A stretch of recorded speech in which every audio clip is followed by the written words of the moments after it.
Does the RTA apply? The A1 application. Picture this. You're a landlord juggling the usual responsibilities of managing your rental properties when suddenly your tenant pulls a fast one and claims that the Residential Tenancies Act, or RTA, doesn't apply to their tenancy. Why would they do this, you ask? Well, it could be for a variety of reasons. Maybe they're channeling their inner scoundrel and they claim they don't have a lease. They're merely a roommate on a quest for free rent, or the unit was part of their work agreement and not a real lease. Maybe they're a squatter and they know the police will do nothing without a landlord-tenant board order, so they're buying some time. Or maybe they've come up with a new excuse just to avoid that looming eviction notice. So what's a landlord to do? Enter the A1 application. When you find yourself in a pickle, filing an A1 application is your ticket to the Landlord and Tenant Board, or the LTB, where an adjudicator will sift through the details to determine if the RTA is applicable to your particular situation. Think of it as a referee in the grand scheme of rental disputes. The case of the A1 application. After filing the A1 application, you've got a bit of homework. Proving on the balance of probabilities, which is just a fancy legal term for not quite sure but pretty confident, whether the RTA applies or doesn't apply to your scenario. Think of it like showing your work in math class, but with legal mumbo-jumbo. Now, Section 3 of the RTA is your trusty guide here.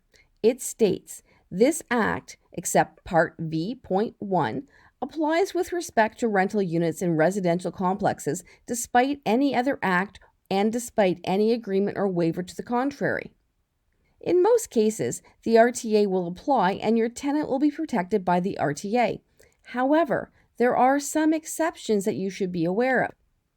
Sometimes, when the RTA does not apply, is as important or more important than when it does apply. So when does the RTA take a back seat? Alas, the RTA isn't a one-size-fits-all solution.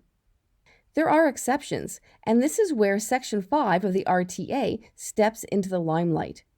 This section provides a list of situations where the RTA does not apply. For example, vacation rentals. If your tenant is staying in a unit that's more like holiday retreat than home sweet home, like a hotel, motel, or cabin, the RTA may not apply.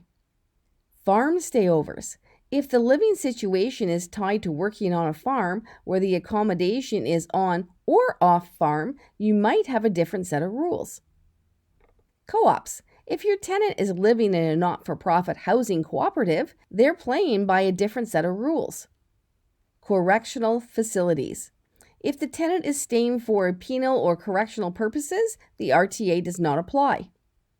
Other acts. If your tenant's living situation is governed by other legislation such as Public Hospitals Act or Child, Youth, and Family Services Act, you'll need to navigate those specific rules. The roommate situation. If a person is living with the landlord or their family and sharing a kitchen or bathroom, then the RTA may not apply. There are exceptions. Keeping your cool. While dealing with A1 applications might not be a daily occurrence, it's important for landlords to know their options. Whether it's for squatters or those who have overstayed their welcome in RTA-exempt spaces, like short-term rentals, knowing how to use the Landlord and Tenant Board effectively can save you from extra rental drama. So next time you find yourself in a showdown over whether the RTA applies, remember the A1 application is your secret weapon. Use it wisely, and may your landlord adventures forever be in your favor. Like and subscribe for more great content.